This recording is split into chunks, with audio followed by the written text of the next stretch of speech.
Mahimbing na natutulog ang mga nakatira sa bahay na ito sa barangay Marupit, Camaligan, Camarines Sur madaling araw nitong March 16. Walang kamalay-malay ang mga biktima na may lalaking nakabonet na pumasok sa bahay at ninakaw ang ilang gamit tulad ng sapatos na may halagang 7,000 pesos, wallet na may 1,000 pesos at mga ATM card. Sa pool sa CCTV ang panluloob at pagnanakaw ng kawatan na tila pamilyar sa bahay na kanyang ninakawan.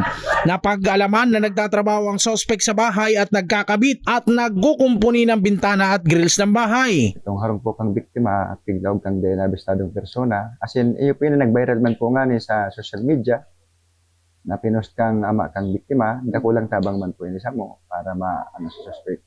Ayun na po, naibatay po sa samuyang follow-up investigation, as in sa pag-investigar duman sa crime scene, ang nakuha po kang suspect, ito po pitaka na may laman na nagkakalang 1,000 pesos, saka sapatos po na may rin. Medyo mahal-mahal po sa sapatos. Ayun nga na kursunadahan. Kinaumagahan, nag-review ng CCTV ang may-ari ng bahay at nakilala base sa kilos at pangangatawan ng kawatan, kaya nagsagawa ng hot pursuit operation ng PNP. Walang kamalay-malay ang suspect na bistado na pala ang ginawa nitong krimen at pumunta pa sa bahay na kanyang ninakawan ng madaling araw.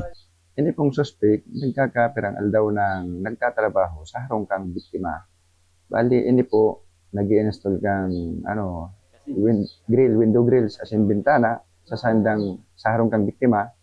And then sa pagtatrabaho niya, daw luwas sa harong, medyo na sa satuyang presumption na niya na ang harong kung saan tinatago ang mga valuable items, natuom niya na. And ang suspect 49 years old, as in residente po kang Katayid na barangay, Del Rosario, Canacman, Camarines Sur. Yan, paghahanap ng persona, mayo sa enda, nagduwag kami sa Canacman, kami sa buong Camaligan din, pagkaaga, na kami man girarig sa barangay Marupit. Sa harong man po giraray, kang biktima, ta nagtatrabaho po ni malaog siya sa trabaho.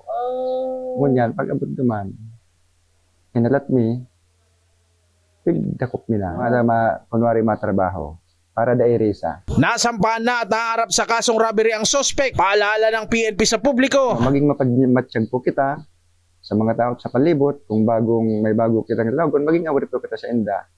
And then, kung may patrabaho po kamo, para sa kaning example ng nangyaring ini, ang kukunan po nitong trabador, aram po nito kung siya ang record ninda, ang track record, ang pangaran, para ma-identify tapos ninda kung siya. Pantulo, bako lang po sa tao, pati rin po sa dirita, banten tapuan sa tuyang gamit, lalo na po sa mga personal na gamit, pasiguruhon ta po, lalo na kung banggit. Jan Amador, CSN.